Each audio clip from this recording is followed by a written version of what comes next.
While I was getting dinner ready for my wife's entire family, I stepped out to the garage to grab a couple of extra chairs. That's when I heard her brother's voice cut through the quiet, sharp and smug. "I still can't believe you married this loser. Dad was right. You need to leave him before you end up stuck with kids and no way out." Then came her voice, cold and steady. "Already in motion. My lawyer says we can take half his business too." I stood there for a second, stunned. Then I grabbed the chairs, put on the most convincing smile I could fake, and went back to playing the gracious host like nothing had happened. 3 days later, I woke up to a flood of 47 WhatsApp messages from her, all sounding panicked and desperate. But honestly, I'd been feeling something was off with Olivia even before the dinner. Not her usual brand of off, like when she's overwhelmed with work or in a bad mood over something minor. Yeah, I'd left my boots in the hallway again. Sure, but this was different. She was glued to her phone, checking it constantly when she thought I wasn't watching. She'd switch screens fast anytime I walked by her laptop. And suddenly, she was taking her calls behind closed doors. When you've been with someone for 7 years, you pick up on these subtle shifts. It's like how a builder just knows when a wall isn't level. You don't always need the tools to tell something's not right. Honestly, I never thought I'd be the guy typing up one of these tell-all posts. I'm not into airing personal drama for strangers online. But it's 3 a.m. I've got a glass of whiskey in my hand, and I still can't wrap my head around how fast my whole life came crashing down. I need to let this out and, well, you're here for the ride, Internet. So let me give you some context. I'm Ethan. I'm 33. I dropped out of community college and started my own construction company from scratch, with nothing but a busted-up old truck and a will to make something of myself.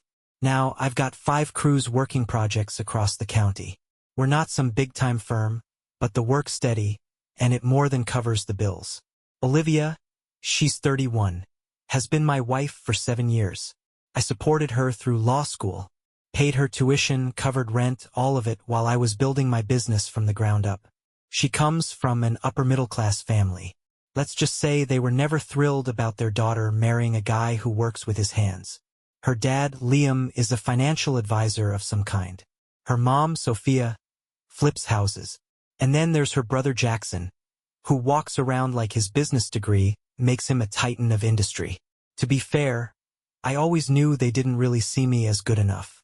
The passive-aggressive digs about my little company, the constant, "So when are you going back to school?" jabs, they never stopped. But Olivia always stood up for me.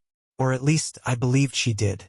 Last Saturday was our annual spring dinner, something Olivia insisted on every year to show off the house to her folks.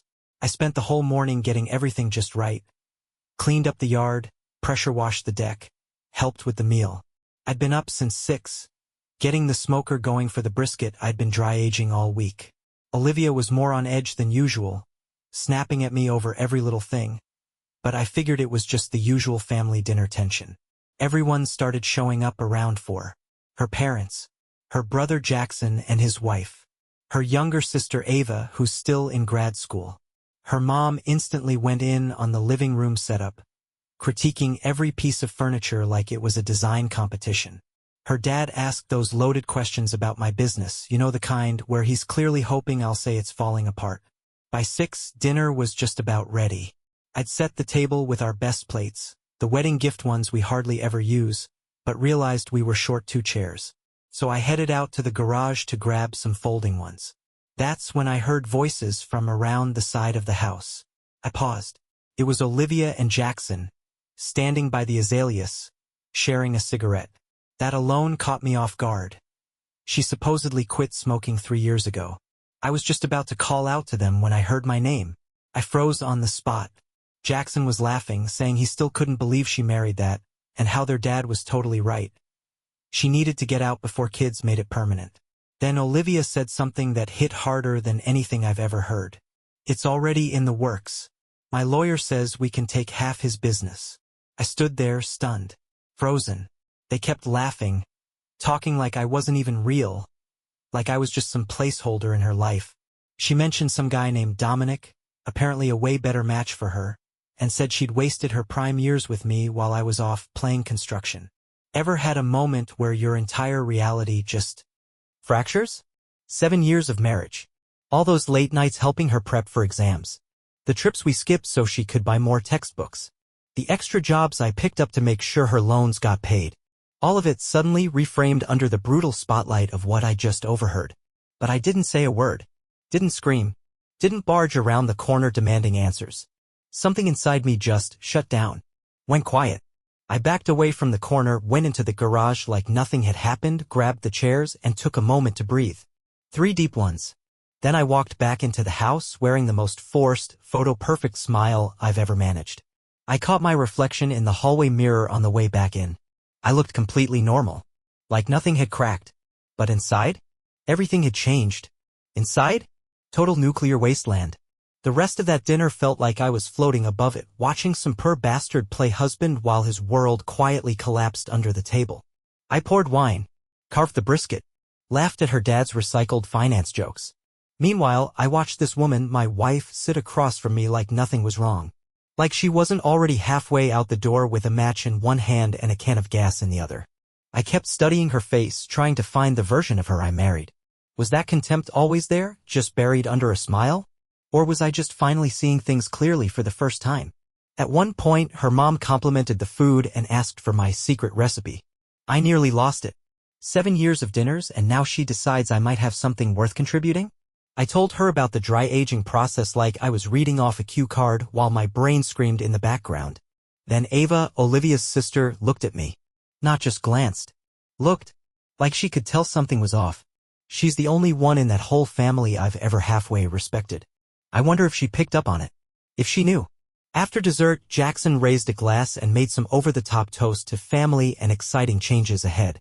Smirking directly at Olivia like they were in on a joke the rest of us weren't. I lifted my glass, clinked it, took a sip, and imagined how good it'd feel to smash that crystal stem straight across his smug little face.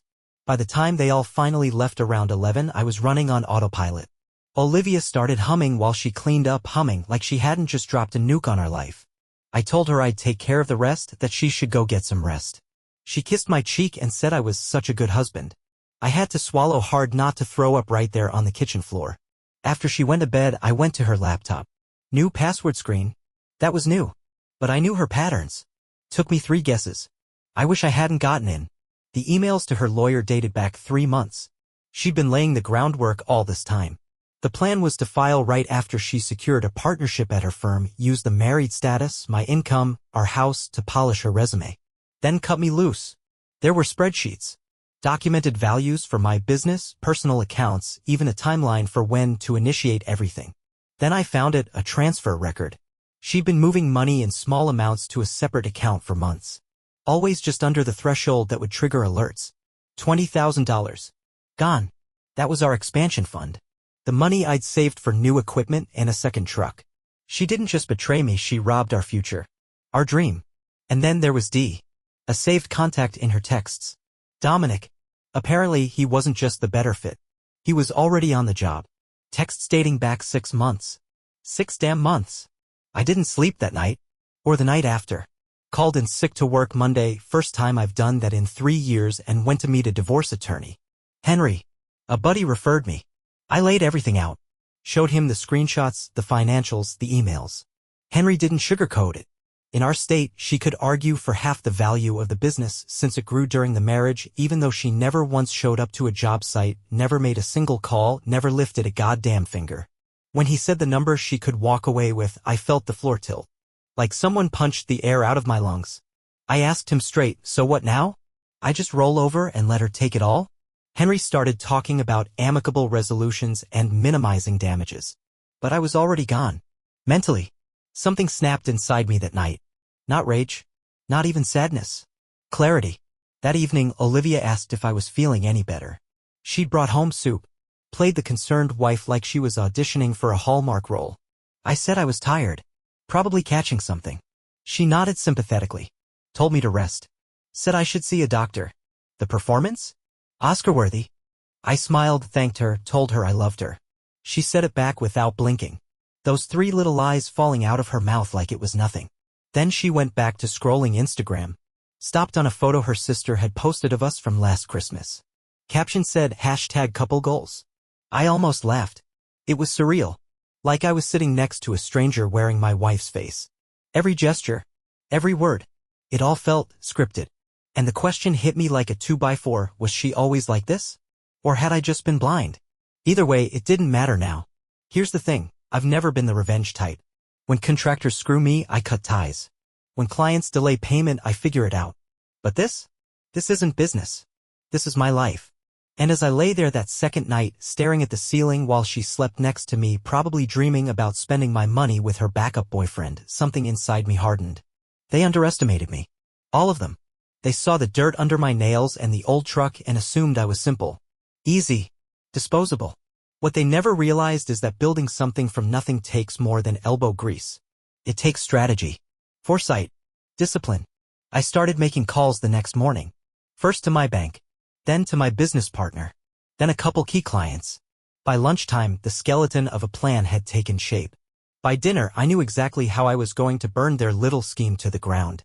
Olivia thinks she's playing chess, but she's playing checkers. Blindfolded, with half the pieces missing. She wants war? Fine. But she brought a butter knife to a chainsaw fight. This stopped being about money the moment I heard her laugh about gutting my life behind my back. Now it's about showing them, every last one of them, exactly who they decided to screw with. The loser? He's about to teach them the most brutal lesson in consequences they've ever had. So here I am, 3 days after that dinner, of finalizing my blueprint for demolition. And like with any proper construction job, the first step is laying the foundation. Tomorrow the ground starts to shake. Olivia has no idea what's coming. Neither does her family. Or Dominic. But they will. Olivia had confided in Ava recently. Said she was stuck, said she felt obligated to stay married until things were more stable. Translation? Until she could cleanly extract half of everything I'd built without raising suspicion. Ava said she'd struggled with whether to tell me. That she didn't want to blow up her sister's life but couldn't look me in the eye anymore, knowing what was going on behind my back. I believed her. Maybe that makes me a fool, but there was something in the way her voice cracked when she said, "You didn't deserve this." That felt real. She slid a USB drive across the table. Photos, she said. Messages. Screenshots. You didn't get this from me. Then she stood, tossed the rest of her muffin in the trash, and walked out like her conscience was too heavy to carry any further. I didn't open the drive right away. Drove home, walked the dog, made dinner like any normal Thursday. Olivia was late, claimed a client meeting ran over. I nodded. Didn't press. Let her sit across from me, drinking wine she hadn't paid for, in a house she tried to mortgage behind my back, with lips that had just lied again. Later that night, while she was in the shower, I plugged the USB into my laptop. Ava hadn't been exaggerating. There they were, photos from the lake house, grainy but damning. Screenshots of texts that made my stomach turn. Can't wait until we don't have to sneak around anymore, one read. Another, he's so clueless it's almost funny. And the crown jewel, a message from Dominic bragging about how easy this was going to be once the partnership came through. How she'll walk away with the house and the brand and I'll be free to go public with this. The brand. That's what I was now. A stepping stone. A narrative prop. A temporary utility. I stared at the screen until it blurred. Then I clicked into the spreadsheet I'd started, the one detailing every dollar, every sacrifice, every fucking inch of ground I gave so she could rise. And I added a new tab. Phase 2, retaliation. Not out of spite. Out of necessity. She'd made this transactional. Cold. Calculated. So I'd treat it like any high-stakes negotiation. Only this time, the client was going to lose everything in the deal. And I'd be the one writing the terms. I took a long sip of wine, savoring the look on their faces as the tension built. It was a slow burn, watching them process my words. They had no idea. They still thought they were in control. That I was the naive, clueless husband who had been played and would be played again. Olivia was visibly tense, her fingers gripping the edge of her wine glass a little too tightly. She kept glancing at me, trying to read my expression, but I made sure to keep it calm, almost detached. Let her stew in the silence. Let her sweat it out. Now, the reason I called this meeting, I said, setting my glass down with a soft clink, is not about business, actually. It's about something more important. Something that I think everyone here should be aware of. The room went still, every eye on me. Her father was the first to speak up, his voice dripping with faint concern. Ethan, what's this about? You're scaring everyone. I met his eyes with a cool smile. You'll see. But first, let me show you something. I opened the folder in front of me, pulling out the tablet. Without saying a word, I passed it to Olivia's father. He took it, glancing at the screen as his eyes flicked back and forth between me and the device. I could hear his breath catch as the photos of Olivia and Dominic flashed before him. Her mother's eyes widened and she gasped but said nothing. Her brother, Jackson, leaned forward, looking from the screen to me. He was good at pretending he didn't care, but I could see the tightness in his jaw. "Do you recognize that man?" I asked, looking directly at Jackson. "Who's that?" he said, his voice steady but with a slight edge. "That's Dominic," I said casually. "The guy who's been texting your sister-in-law for the last few months. And who's been sleeping with her, behind my back, while I've been supporting her dreams." Funny thing about Dominic is that he's also been asking for a little something more than just a casual relationship. Her mother started speaking in quick, sharp tones, but I ignored her. "Let's not rush though. We have all night." I gestured toward the folder of financial documents and recordings. "I have everything right here. The whole story. From the money she's been taking out of my business to the lies she's been telling her family to make this all seem normal. Everything. For all of you to see." Ava was squirming in her seat, avoiding my gaze, her face a mix of guilt and regret. She knew what was coming but hadn't seen it laid out like this. She'd seen the cracks but not the foundation I'd been building underneath them. Olivia tried to speak, but her voice trembled, and for once there was no confidence in it. "Ethan, you don't understand," she began, but I held up a hand. "Oh, I understand, Olivia," I said softly. "I understand everything now. How you've been playing me. How you've been playing your family. How you've been planning this whole thing while I was working myself to the bone to make sure you had everything you needed." I looked around the table, watching their expressions shift from confusion to realization, from curiosity to shock. I was savoring it now. Every second of it. They were starting to get it. Finally, I turned back to Olivia, the woman who'd shared my bed for 7 years, the one who had promised to stand by me. "And as for you, Olivia," I said, my voice calm and clear, "this is the end of the road. You'll get what you deserve in the divorce. But it's not going to be half of everything I've built. It's not going to be the brand you were after. You'll walk away with what you deserve." She opened her mouth to protest, but the words faltered. Her father was already muttering to her mother, shaking his head, no doubt realizing that the truth had finally come out. And as for Jackson? He was quiet, but his face was drawn. The walls around them were starting to crumble, and they could no longer pretend. I smiled, the satisfaction of a plan well executed settling in my chest. But as I watched them squirm, there was still the bitter taste lingering. Nothing could ever fix this. The betrayal was too deep. Dinner continued in an uncomfortable silence. Everyone had their wine, their food, but the evening was over in every other way.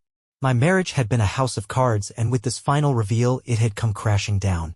But I knew something they didn't. This wasn't the end of my revenge. This was just the beginning. The text messages kept coming. 47 now. Each one more desperate, more pleading than the last. Olivia was trying to reel me back in, trying to salvage what little control she thought she had left. But it was too late. The damage had already been done. She knew it, I knew it, and deep down, I think even her family knew it too. I'd always imagined that the aftermath would be filled with regret and guilt, but honestly, all I felt was an odd sense of satisfaction. What had I really lost? 7 years of my life? Sure. But I'd also gained clarity. Gained the power to stand on my own without her. Without the lies, the manipulation, the secret scheming. The fallout of that dinner, the wreckage of everything I'd known, had been swift. But it was necessary. It was always going to come to this. Olivia had underestimated me, and now she was paying the price. I could still hear the sound of the dining table crashing to the floor in my mind. Liam's face contorted in rage. His attempt at throwing a punch thwarted by his son. And the way Jackson had looked, caught between loyalty and self-preservation. Even Ava had seemed like she understood. She wasn't on my side, but she wasn't cheering on the destruction either. There was a flicker of something in her eyes. Empathy? Maybe. I'd always wondered if Ava had been silently rooting for me, waiting for the right moment to speak out. But tonight wasn't the time for that. Not yet. I sat in my hotel room replaying everything that had happened. I wasn't sure why I was still looking at those texts. Olivia was trying to explain herself, blaming everything on me, on how I'd worked too much, how I hadn't been emotionally available, how I'd been too focused on my business. She wasn't wrong about all of it, but the fact that she could still try to flip the narrative in her favor, it just showed me how deep the manipulation ran. I tossed the phone aside. There was no use. The woman who had once promised me everything was now a stranger, her words empty, her actions deceitful. I couldn't go back. Not even for the memory of who we had been. The next day, I went back for my things. I kept it brief, just a few bags of clothes, a few personal items. Olivia wasn't home.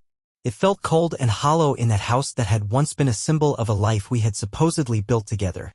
I wondered if she had left anything of value behind in the wreckage, but honestly, at that point, I didn't care. I was done with her. Done with the lies. Done with the pretense of love. I stepped out of the house for the last time, knowing there was no turning back. The path ahead was uncertain, but I'd never felt freer. There was something liberating about walking away from all of it, the betrayal, the guilt, the confusion. I had nothing to prove anymore. No one to impress. The road ahead was mine to walk, and I would walk it without looking back. It was clear that some things couldn't be fixed no matter how much effort you put in. My father wasn't just posturing about the lawyers, he was serious, and so was I. The damage had been done. Some foundations are too fragile to rebuild on. That night, in the hotel room, I finally slept better than I had in months. There was something about stepping away from it all, creating physical space, that gave my mind some room to breathe. The next day, I did what I had to do. Packed up the things that mattered, clothes, tools, family photos, my dog's things, and left my key on the counter. I had already rented a small apartment near my workshop. Not hiding, just creating the space I needed. I made the calls to my employees, explained I'd be working remotely, focusing on personal matters. I needed a few days of silence, away from everything. I stayed off social media, ignored the emails, and spent 2 days setting up my new life. My dog seemed to adjust quickly, sensing the change in the house, just like I did. Animals, it seems, can feel when something's wrong, and they know how to find comfort in it. I tried to do the same. On the third day, I turned my phone back on. The messages started coming in immediately, 47 WhatsApp messages from Olivia. The first ones were angry, filled with fury and blame. How dare you embarrass me? You've ruined everything. But then they shifted, becoming more desperate. Ethan, please call me. We need to talk. I know I made a mistake, but we can work through this. By message 30, she was bargaining. I'll go to therapy. I'll cut off my family. Just please talk to me. Message 45 was simple. I'm sorry. The last two, at 3:14 a.m., were the most telling. I told Dominic everything. About the money. About the divorce plans. He says we should still be together. And then he just called to break things off. Said he's trying to save his marriage with Rachel. I have nobody now. I read them all without responding. I felt nothing. Not anger. Not satisfaction. Just a kind of emptiness. Like finishing a difficult job and realizing that no matter how much effort you put into it, the client will never appreciate the work. Another message popped up. Ethan, I know you've read these. Please just tell me what you want. Money? The house? I'll sign whatever you want. After everything, she still didn't get it. This wasn't about money. It was about betrayal. It was about years wasted. A future stolen. I finally responded. I've already sent the divorce papers to your office. All I want is for this to be over quickly. Her reply came instantly. Can we meet? Please? Just to talk. Before I could respond, my phone rang. Henry, my lawyer. Rachel, Dominic's wife, had reached out to him. After I showed her the evidence, she'd done her own digging and found out that Dominic had pulled similar schemes with other women. She wanted to compare notes for our divorce proceedings. As Henry spoke, I glanced around my sparse apartment, mattress on the floor, boxes still unpacked. The dog was sitting quietly, watching me with patient eyes. This wasn't the life I had imagined at 33, starting over again.